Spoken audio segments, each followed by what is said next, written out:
परिक्रमा ग्रंथ को 26वां प्रकरण को हिंदी सरलार्थ। पुखराज पर्वत के अपार सुखों का वर्णन कैसे करूं। वहाँ के प्रासाद नीचे से ऊपर की ओर क्रमशः चौड़े होते हुए चले गए हैं।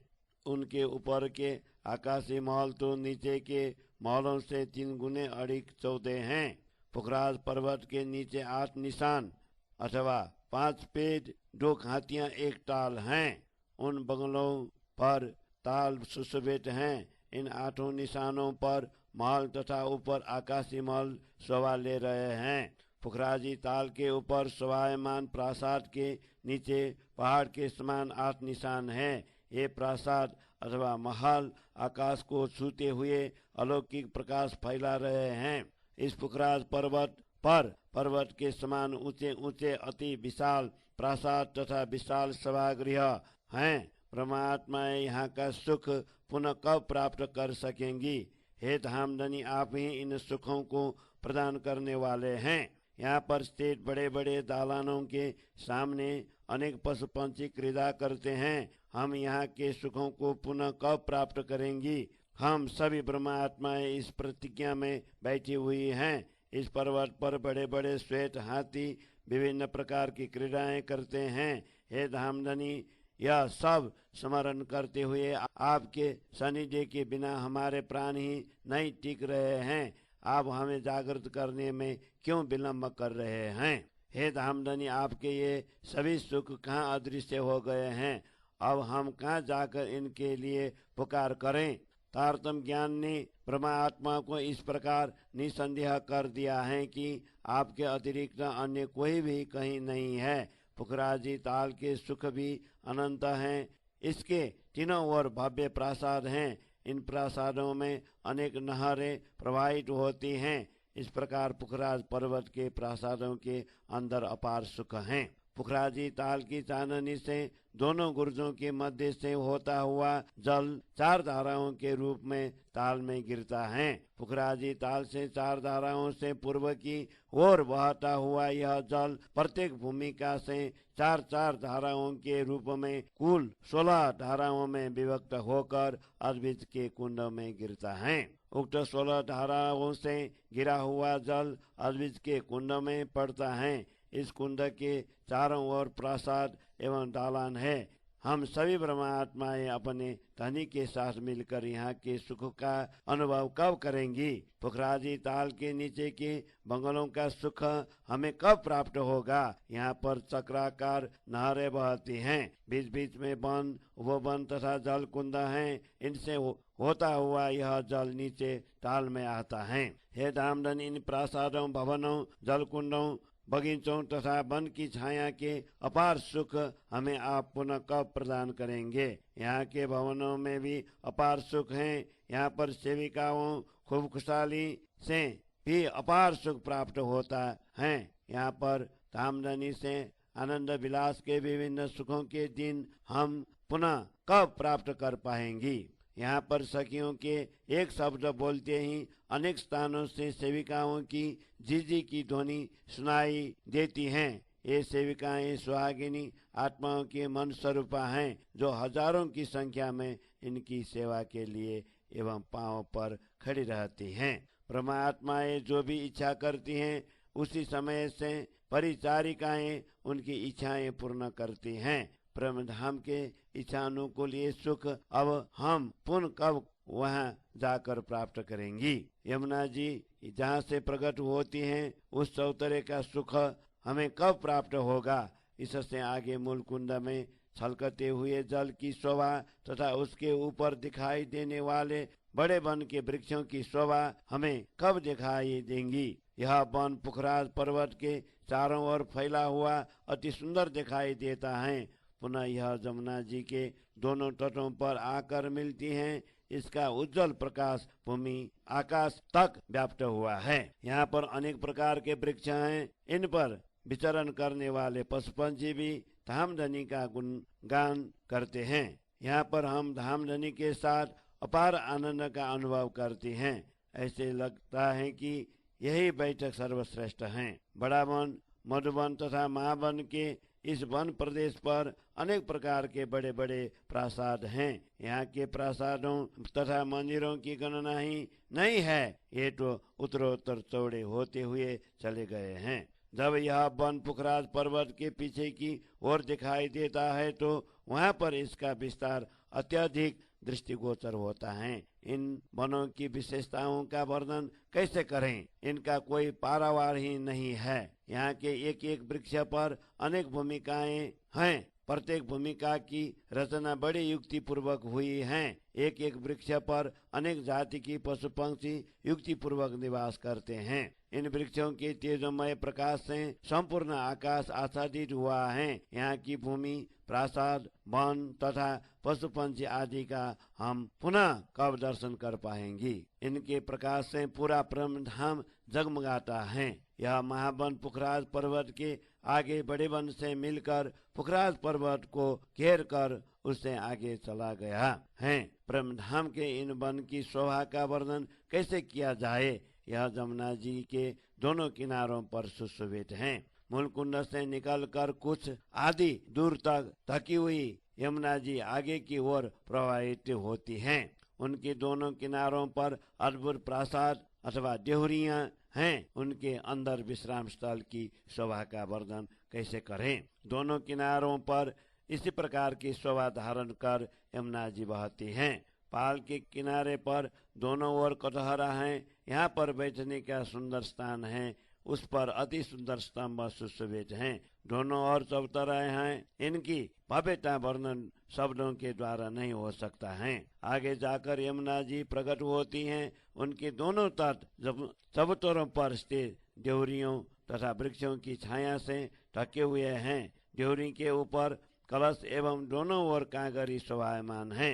दोनों ओर दो दो पंक्तियों में स्तंभ सुशोभित हैं। यमुना जी के दोनों किनार पर जल पर प्रतिबिंबित होने पर रत्न जड़ित से दिखाई देते हैं।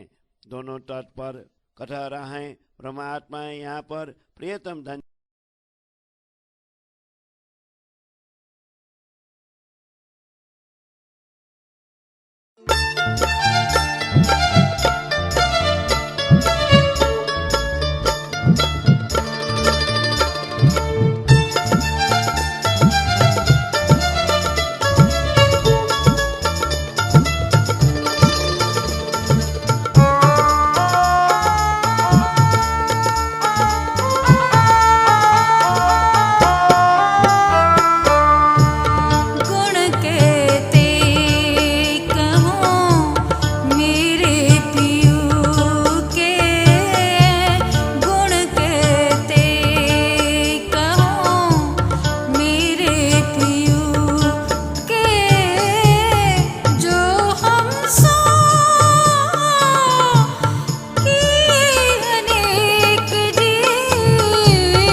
उच्च रंगे हमको लाल लड़ाए जी। कहे इंद्रावती अति उच्च रंगे हमको लाड लड़ाए जी। निर्मल नेत्र किए जो तुम के पर्दे दिए उड़ाए जी।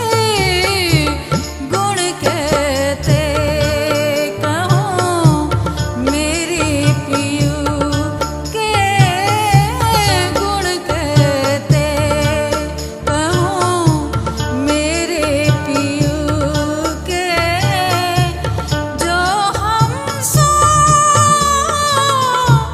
किए अनेक जी, गुण कहते कहूँ मेरे पियू के, गुण कहते कहूँ मेरे पियू के, गुण कहते।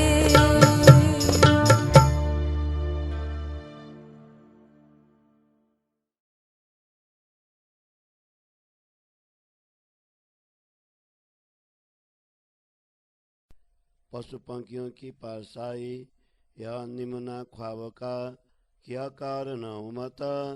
काय मार्स ख्वाब में देखाया लेने लजत। ब्रह्म सृष्टि कही वेदने एला अल्लाह कहे फुरमाना। निस्बत सुख ख्वाब में कर दई हक पहचाना। एक साहिबी अरस की और कोई काहू नाई। आरम दिने उमत को दिखाया ख्वाब के माही। ख्वाब दिखाई साहिबी और अरस की हयात। ये दो तफावत देख के दिल में सुख न समात। अब कहूँ अरस अजिम की जो बन का विस्तार। न इंतहा जिमी जंगल का न पशु पंखी शुमार। इन रेत रंजक की रोशनी आकाश न मावे नूर। तो रोशनी सब बन की क्यों कर कहूँ जहूरा। तेज ऐसो इन दार को और पातकों प्रकाश। सो रोशनी ऐसी देखत माउत नहीं आकाश। ये जुआना के सकत हैं एक पात की रोशन। तो इन दार की क्यों कहूँ जो प्रफुल्लित सब बना। दार पात सब नूर में फल फूल बेलों जोता। के मुख कहाँ कहे सब आकाश में उदता। मन गिरदवाए अरस के और यही गिरदवाए ताला। यही गिरदवाए जोए के जुआ कहाँ कहे खुबी जमाला। कया ऐसा ही बन नूर का रहता ऐसा ही रोशन। तो नूर मोल की क्यों कहूँ जाक नामे नूर वतन। तो अरस मोल की रोशनी और मोल जो जे नूर मोल न के सको। तो क्यों कहे जुआ नूर ये। सिरदार सब बन में पशु पंखी जात जेती। खूबी भला हिकमत की जुआ क्या कहेंगी केती। जिमें अरस की देखियो हिसाब न कहूँ सुमार। देख देख के देखिए अनेक लेके अपार। तीन सब जिमी में बस्ती कहूँ पाइए नहीं बैरान।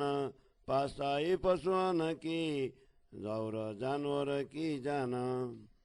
ये जो जिमी अरस हक की सो बैरान क्यों कर होए।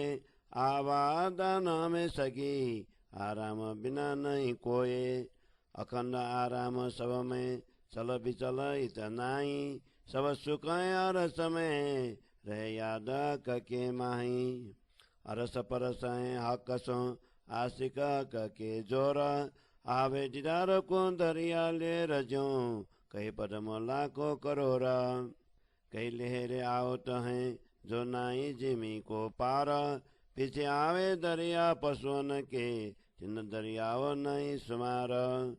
दौड़ इनों की मन की क्यों कर कहूँ संचेक पहुँचे सब कदमों तले चित ख्वाब सबों का एक जो ठौर चित में चितवे हम जाए पहुँचे तीता छिन एक बेर न हो भाई जानो आगे खड़े ईता एक हक अरस के नजीक हैं कोई दूर दूर से दूर आवट सब दीदार को जानो आगे खड़े हजूरा हिकमत बल इनके क्यों कर कहे ये जुबान दीदार पाया रसा का सो देखो दिलाना क्यों न होए बल इनको जाको अमृत कसिचत ए पाले पोसे खावन के अरसत ले आवत विचार किए पाइए हैं इन बल हिकमत ए किया निमुना पावने इन कादर की कुदरत हके दिखाई इन वास्ते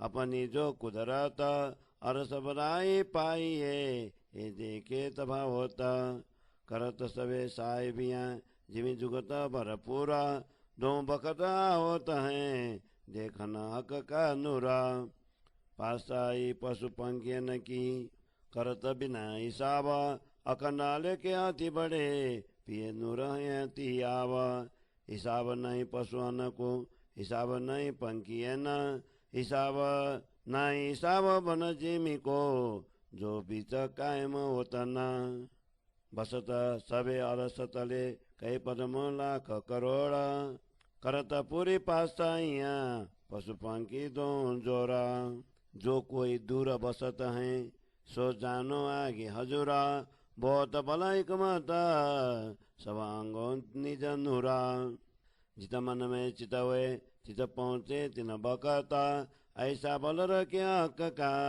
कायम जिमी में बसता पशु पंखी न बन के जो जिमी बन शोभिता और शोभा पर न सकी क्यों कर करूँ सिफता पशु सुंदर अति सोहने मीठी बान बोलता इन सिफत जुआ क्यों कहे जो खावन को रिझावता कई बातें कई खिलौने कई खेला खुशहाली करता कई बीजों निरत ना सके मासुक को सावता अनेक बानी मुख बोलही अनेक अलापे गाए ऐसे वचन कई बोलही किसी आवे न और जुबाए छोटे बड़े पशु पंखी सवरी जावे साहेब लड़े खेले बोले बानी विद्या कई विध साधे सब कई जुदी जुदी विद्या जानवर कई चढ़े कूदे ऊंचे फांदे टेढ़े आंधे सीधे उलटे कई विध गत साधे कई विध करे लड़ाइयाँ कई विध नाचे मोरा कई विध हंसावे धनी को खेल करे अति जोरा निर्मल नेत्र अति सुंदर परोपर चित्रामन मिति बानी खूबी खेल की कालों कहूँ रोशन और गत पशुहन की खेल बोल नो और क्यों कौन सी पता इनो की जो बसत सवे न थौरा कई लड़के दिखावही कई उड़े दिखावे कूदा क्यों कौन सी पता कायम की इन जुआ जो ना बूदा कई देता गुलातियाँ कई अनेक करे फैला हाल सो गत देखा वही जो कहाँ दीरू ये होत खुशाल कई हंस गरुड़ केसरी कई बाघ चीते घोड़े एक ऐसे कहे जानवर उड़ आकाश में दौड़े हाथी तो कई रंग के अश्वारी के सिरदार कहूँ कहूँ राज श्यामा जीरुए बड़े बना करत विहार कहूँ कहूँ राज रोहन सो मन बेगी सुखपाल बड़े बन मौलन में करत खेल खुशाल इता और वृक्ष कई बड़े निपट बड़े बन पर बनाती बिस्तरे कहाँ लगा करूँ रोशन एक पेड़ लंबी डारियाँ तीन डारों पर पेड़ अपार फिर डारों कई भूम रची जो कहाँ कहे ये विस्तार इन भूम भूम के मंदिर फिर डारे कई दीवाल छाए बनी पाट फूल की कई बना मंदिर इन हाल विस्तार बड़ा एक पेड़ पर कहाँ लगा कहूँ जुबान देखो बिना एक ब्रेक की ये मंदिर न हो ये बयाना। एक वृक्ष को वर्णन ऐसे के वृक्ष तिन बन माई, तिन पर विस्तार ति बडो, शहर बसत जानु ताई। एक पेड़ दरकत का कई दरकत तिन पर कई मंदिर रचे, कई रहे त अंदर जानवर। किनके पेड़ जिमी पर कई पेड़ ऊपर, यूं पेड़ पर पेड़ आसमान लो, कई शोभा देत सुंदर। इन विध वन विस्तार हैं ऊपर अत्यंत, शोभा मान पशु पंखी इन मंदिरों में बसता। बहुत दूर लो ये वन आगू बड़े देखाए, चढ़ते लगे आसमान जाए। एक पंखी जिमी पर एक बसत इन मोहलन, एक बसत बल परन के आकाश में आसन। ये बड़े खेल की खुशहाली बड़े वन कबू करता, अस्वारी पशु पंखी न पर कई कूदता उड़ा होता। हाथी ऊंचे पहाड़ से मुख सुंदर दंत सुधाला, मन वेगी कबू न कायली तेजती की चले चाल। बाघ गुंजे अति बली कुबटले कूदता, देखे आवत दूर से जानो आसमान से उतरत। चीते अत्यंत सुंदर ऐसे ही बलवान, कमी काओ में नहीं शोभित जोड़ समान। जरे जानवर की बाओ सु ब्रह्मांड उड़ावे कोत, तो अरस जिमी के फिल की कहूँ सो किन पर चोत। ब्रह्मांड बड़ा इन दुनी में कोई नहीं दूसरा ठौरा, तो अरस बाग के बल को कहूँ न निमुना और। बहुत बातें हैं इनकी सोकेती कहूँ जुबान, इन्हीं का इशारा करत हो हैं बेसुमार बयान। अले के बल अकल अले के हिकमत, अले के पहचान है इसका अले के हिता। ख्वाब बल पशुअन का दिखलाया तुमको, कैसा बल रस पशुअन का विचार देखो दिलामो। झूठा देखे साँच पाइए इसका बल हिकमत, ये तीनों तौलों देखो दो ठौर के अंदर अपनी चिता। ये झूठा अंग झूठी जिमी मैं झूठी न अकाला, पूछ देखो यही झूठा को कोई अरस की है मिसाला। अरस मिसाल कोई है नहीं तौल देखो तुम इता, ये झूठा पशु बल देख के तौलों जिमी बल सता। साँच झूठा पतंतरों कबाऊ नहीं किता, तो धनिये देखाइया कुदरत लेने अरस लजत। विचार किए इत पाइए अरस बुजर की इता, धनी बुजर की पाइए और बुजर की उमता।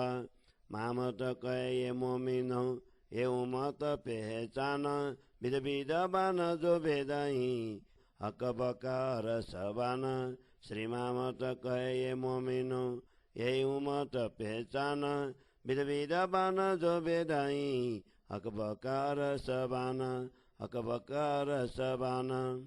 चौपाई 71 प्रकरण 27 चौपाई 1292। बोलो श्री प्राणनाथ प्यारे की जय। श्री परिक्रमा ग्रंथ को 27वें प्रकरण को हिंदी सरलार्थ।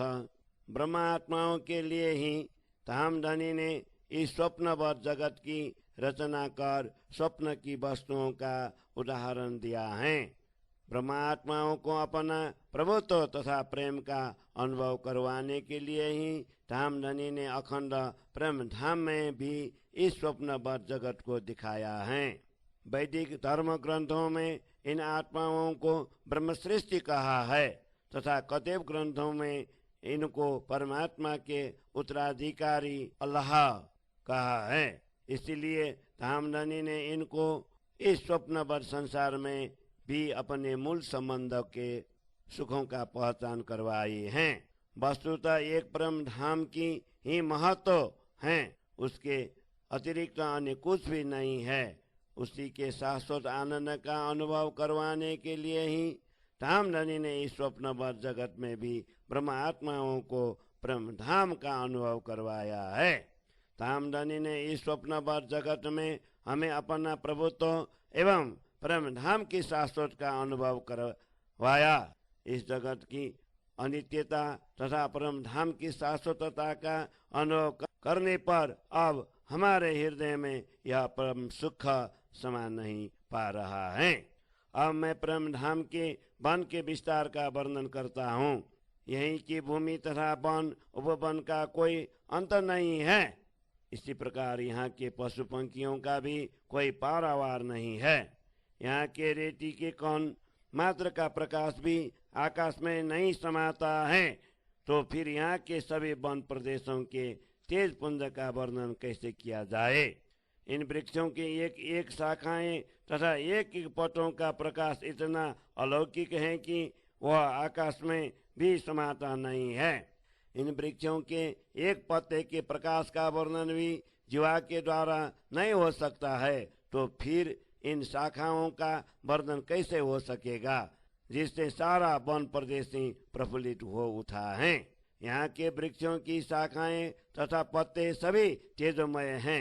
इसी प्रकार फूल फल तथा लताएं भी ज्योतिर्मय हैं। इनका वर्णन इस जीवा से कैसे किया जाए। सारा आकाश ही इनके द्वारा